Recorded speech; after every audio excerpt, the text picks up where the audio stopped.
नमस्कार। प्रवासाखी news network के खास कार्यक्रम जन गण मन में आप सभी का स्वागत है। हर किसी की चाह होती है कि सांता क्लॉज इसके पास आए, उसके लिए ढेरों उपहार लेकर आए। बच्चों से लेकर बूढ़ों तक हर किसी को सांता क्लॉज का इंतजार रहता है। क्रिसमस पर तो सांता क्लॉज के दर्शन हो भी जाते हैं, लेकिन बीच में कई अवसर होते हैं जब लोग सांता क्लॉज से मिलना चाहते हैं, अपनी कोई विश उस तक पहुंचाना चाहते हैं। लेकिन सवाल होता है कि सांता क्लॉज मिलेंगे कहाँ। यदि आप सांता क्लॉज को पत्र भेजना चाहें तो यह मुश्किल हो सकता है, क्योंकि कोई भी इस बात पर सहमत नहीं हो सकता कि सांता वास्तव में कहाँ रहते हैं। हम आपको बता दें कि कई देश सांता को अपना नागरिक बताते हैं। फिनलैंड के पर्यटन उद्योग का मानना है कि लैपलैंड में कोरवाटू टूरी वह जगह है जहां सांता अपना कामकाज करते हैं, तथा सांता और लैपलैंड के बीच का संबंध करोड़ों डॉलर का पर्यटन कारोबार है। डेनमार्क के मूल निवासियों का कहना है कि सांता ग्रीनलैंड में रहते हैं।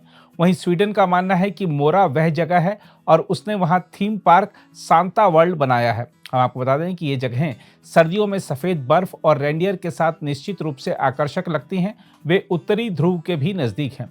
सांता से जुड़ी लोक कथाओं की बात करें तो आपको बता दें कि ऐसा उल्लेख मिलता है कि पगान फिंस ने जनवरी की सर्दियों में सेंट नट दिवस मनाया, जिसमें फरी जैकेट पहने हुए पुरुषों को उपहारों के एक झोले के साथ घर घर भेजा जाता था। नूटी पुक्की यानी एक डरावनी कृति सिर्फ उपहार नहीं देते थे, वे संभवतः बच्चों को रुलाते थे। वे उपहारों की मांग करते हुए आते थे और उपहार ना देने वाले किसी भी घर को दुर्भाग्य का श्राप देते थे। अंततः उपहार लेने वाले नुटू पुक्की उपहार देने वाले जोलू पुक्की बन गए। आइसलैंड के यूलैट्स जैसी अन्य उत्तरी परंपराओं की तरह इस आगंतुक ने उपहार दिए, लेकिन केवल अच्छे व्यवहार करने वाले बच्चों को। 19वीं सदी तक सांता क्लॉज की छवि लोगों में कमोवेश वैसी ही लोकप्रिय हो गई थी जैसे कि आज हम सोचते हैं। दाढ़ी, स्लेज, रेंडियर और उपहारों वाला एक खुश मिजाज बूढ़ा आदमी जो उत्तरी और ठंडे इलाके में रहता है। यह छवि कल्पित बौने और अन्य अलौकिक प्राणियों की अधिक विचित्र यूरोपीय लोक कथाओं पर आधारित थी, लेकिन उसमें सुधार भी करती थी, जो या तो उपहार लाते थे या मांगते थे। लेकिन सांता की शक्ल सूरत को मानकीकृत करने से यह तय नहीं हुआ कि वह वास्तव में कहाँ रहते थे और कहाँ काम करते थे। 19वीं सदी के मध्य में चित्रकार थॉमस नस्ट ने हार्पर वीकली में सांता को एक खुश मिजाज बूढ़े व्यक्ति के रूप में चित्रित किया, लेकिन नास्ट ने सांता को सिर्फ सर्दियों के परिदृश्य में दिखाया। देखा जाए तो यह उत्तरी ध्रुव हो सकता था और 1866 तक कोई भी वास्तव में ध्रुव पर नहीं गया था। 1926 तक कोई भी खोजकर्ता वहां नहीं पहुंचा, इसलिए सांता अगर वह वहां रहता था तो अपनी कार्यशाला में बिना किसी परेशानी के रह सकता था। हम आपको यह भी बता दें कि फिनलैंड और स्कैंडिनेविया की मध्ययुगीन और पौराणिक कथाएं सांता को अपना मानने के इन देशों के प्रयासों को कुछ हद तक विश्वसनीयता प्रदान करती हैं। आखिरकार ये पुरानी किंवदंतियां हैं, अन्य देश अधिक आधुनिक दृष्टिकोण अपनाते हैं।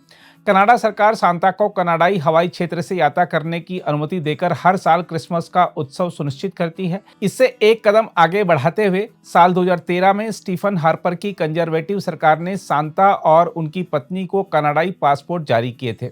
यह कदम क्रिसमस का मजाक या सनकीपन लग सकता है, लेकिन इससे यह भी पता चलता है कि कुछ सरकारें सांता से कहीं ज्यादा पर दावा करना चाहती हैं। हार्पर का यह कदम ऐसे समय में आया था जब उत्तरी ध्रुव के स्वामित्व और विशेष रूप से आर्कटिक क्षेत्रों पर कनाडा के दावों को लेकर अंतर्राष्ट्रीय राजनीतिक विवाद गहराया था। लेकिन सवाल उठता है कि क्या ये सभी देश गलत हैं या अवसरवादी हैं।